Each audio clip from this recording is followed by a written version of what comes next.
Para pejuang skripsi, apa kabar? Ketemu lagi dengan saya, Tirta Mursitama. Di channel ini kalian akan mendapatkan informasi tentang sukses belajar di perguruan tinggi bersama saya, Profesor Tirta Mursitama. Pada kesempatan kali ini kita akan membahas tentang mengapa kita menggunakan metode campuran atau mixed method dalam penelitian kita, dalam skripsi kamu, dalam tesis kamu, atau mungkin dalam disertasi Bapak Ibu. Nah, sebelumnya saya mengucapkan terima kasih atas kontribusi teman-teman ya. Saat video ini dibuat, channel ini sudah tembus ke 58.000 subscriber. Terima kasih banyak. Tidak mungkin channel ini berkembang tanpa kontribusi dari teman-teman semuanya. Baik yang belum subscribe, ayo subscribe sekarang ya. Yang sudah, thank you banget terus berkembang bersama channel Tirta Mursitama ini. Nah, yang ingin saya katakan dulu ya, sebelum kita mendiskusikan mengapa menggunakan mixed method atau metode campuran, pembahasan kali ini sebenarnya adalah tentang bagaimana kita memilih metode penelitian yang tepat. Nah, di akhir paparan saya, kalau kalian tetap stick around gitu ya, dalam paparan saya ini, saya akan memberikan super tipsnya, apa yang harus dilakukan dalam memilih metode penelitian. Oke, keren ya tentunya ya. Tentu saya mengucapkan selamat datang buat kalian semua yang belum pernah masuk ke channel Tirta Mursitama. Yang sudah, terima kasih banyak. Nah, kali ini terus kita akan membahas ada 3 poin. Ada 3 poin yang akan kita bahas.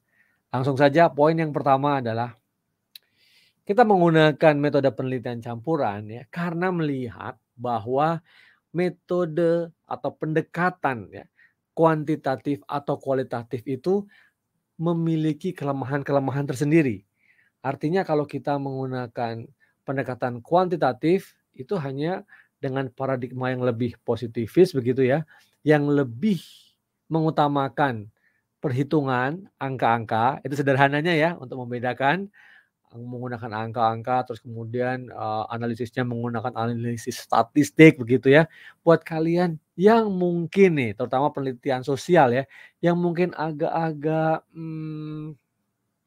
galau dengan statistik, dengan matematik gitu. Aduh kayaknya kuantitatif enggak deh gitu ya, misalnya. Tapi enggak juga kan buat kamu kan? Siapa coba tulis kalau kalian merasa begitu ya. Nah, atau kalau misalnya menggunakan satu metode, penelitian atau pendekatan yang lebih bersifat kualitatif. Nah, di sini pun ada kelemahannya ya. Pendekatan kualitatif biasanya menggunakan atau mengutamakan hal-hal yang sifatnya kualitas, menggunakan kata-kata, deskripsi, penyampaian-penyampaian, argumentasi-argumentasi yang juga dalam pengambilan datanya ya, cara-cara pengambilan datanya tentu menggunakan metode-metode dalam kualitatif itu sendiri. Nah, seringkali di sini ada kelemahan. Di pendekatan kualitatif ada kelemahan, di pendekatan kuantitatif ada kelemahan. Jadi artinya apa? Ada hal-hal yang tak terjawab kalau kita menggunakan satu metode saja. Nah, itu kenapa kalian pikir-pikir sebaiknya menggunakan metode campuran. Metode campuran pada dasarnya untuk kepentingan video ini adalah metode yang menggunakan metode kuantitatif maupun kualitatif gitu. Jadi mencampur jadi satu. Iya gitu ya. Nah, sekarang apa lagi? Yang kedua adalah dengan menggunakan metode penelitian campuran atau mixed method, kalian bisa memahami permasalahannya ya, masalah penelitian dengan lebih baik, lebih komprehensif. Nah, misalnya satu permasalahan yang tadinya didekati dengan kuantitatif ya, tidak bisa ya memberikan penjelasan-penjelasan selanjutnya ketika ditanya dari hasil uji statistiknya. Interpretasi-interpretasi dari uji statistik biasanya akan makin kuat ya, makin bagus kalau dilengkapi dengan hasil kualitatif dari pendekatan kualitatif ya kan, dari hasil wawancara kah, dari kemudian ada focus group discussion ya, atau mungkin ada observasi begitu. Sehingga untuk memahami suatu permasalahan dan kemudian menjawab permasalahan penelitian melalui pertanyaan penelitian itu bisa lebih bagus gitu, lebih lengkap gitu ya. Jadi lebih baik tentunya harapannya hasil penelitiannya juga lebih bermanfaat. Nah, gimana? Oke. Nah, sekarang Prof, apa yang ketiga? Baik sekali. Yang ketiga adalah dengan metode penelitian campuran atau mixed method, kita bisa menggunakan berbagai macam pandangan atau paradigma atau world view. Cara kita memandang melihat suatu permasalahan. Ya, kalau hanya memilih satu pendekatan penelitian saja, kuantitatif misalnya lebih positivis ya kan, lebih saklek gitu ya. Tetapi kalau menggunakan kualitatif saja ya, positivis, orang lebih cenderung misalnya kok hanya dari observasi, dari wawancara, gimana nanti itu bentuk generalisasinya gitu ya. Nah, tetapi kalau dengan metode campuran, kita sadar betul paradigma apapun yang nanti dipilih ya, itu tidak hanya berdiri pada satu paradigma tertentu.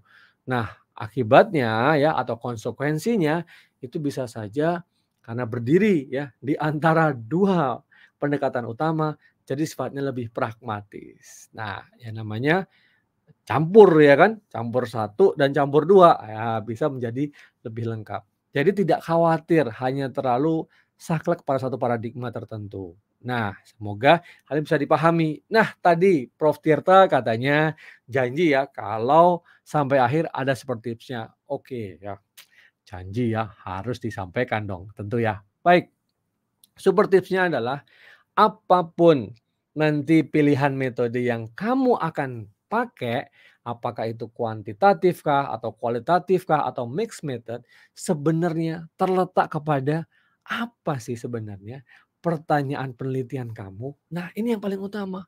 Pertanyaan penelitian kamu apa? Kalau memang pertanyaan penelitian kamu itu tidak perlu dijawab dengan metode penelitian campuran, ya jangan. Kalau memang cukup hanya pakai satu metode penelitian, dalam hal ini misalnya kuantitatif saja, ya oke, gunakan itu. Atau sebaliknya, cukup kualitatif saja, ya gunakan kualitatif saja. Tetapi ada kalanya kalau pertanyaan penelitian kamu ini tidak cukup ya, hanya satu metode saja, maka gunakanlah metode penelitian campuran. Nah, bagaimana caranya ya agar metode penelitian yang digunakan itu tepat?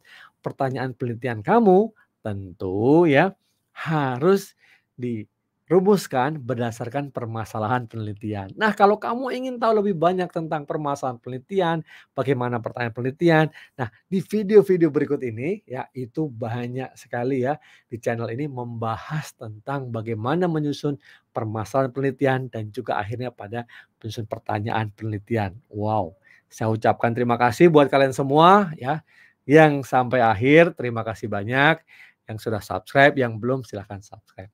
Sukses buat skripsi kamu, tesis kamu, atau disertasi Bapak Ibu. Saya tunggu di wisuda Bapak Ibu dan berkabar di video ini bahwa Prof saya sudah sarjana, saya sudah magister dan saya sudah doktor.